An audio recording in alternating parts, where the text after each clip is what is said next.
इस कहानी के पीछे का तर्क अगर आप समझ गए तो आपका मन काबू में हो सकता है। एक बार महात्मा बुद्ध किसी नगर से गुजर रहे थे।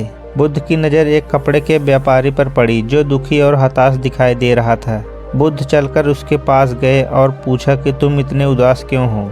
अगर तुम मुझे अपनी चिंता का विषय बताओ तो मैं तुम्हारी मदद कर सकता हूँ।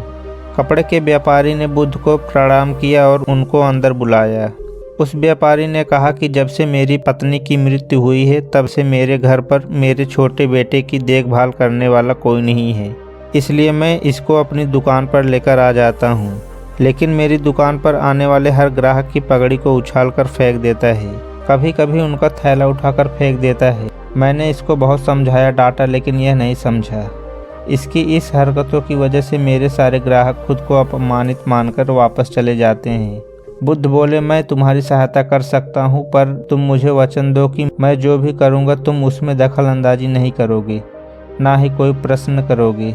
व्यापारी बुद्ध को वचन देता है। अगले दिन बुद्ध एक पगड़ी पहनकर आए और एक ग्राहक की भांति आकर बैठ गए। व्यापारी का बेटा आया और बुद्ध की पगड़ी को उछाल दिया।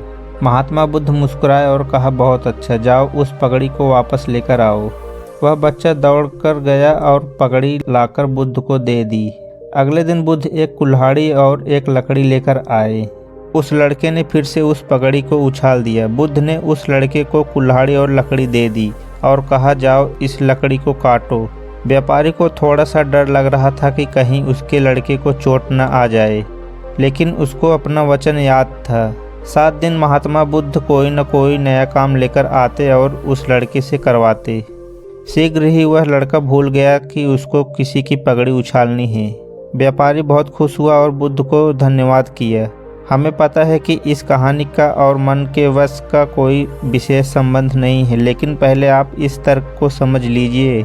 अगर हम अपने मन को अपने हिसाब से काम नहीं करवाएंगे तो मन अपने हिसाब से काम करेगा। मन वश में हो सकता है यदि मन को हम अपने अनुसार चलाएं। मन 2 तरीकों से काम कर सकता है। पहला, मन अपने हिसाब से काम कर सकता है, या दूसरा, मन को हम अपने हिसाब से काम करवा सकते हैं। बुद्ध से मिलने से पहले उस लड़के का मन और दिमाग अपने हिसाब अनियंत्रित रूप से काम कर रहा था, लेकिन बुद्ध ने उस लड़के को अपने अनुसार काम करवाया, जिससे उसकी आदत ही बदल गई।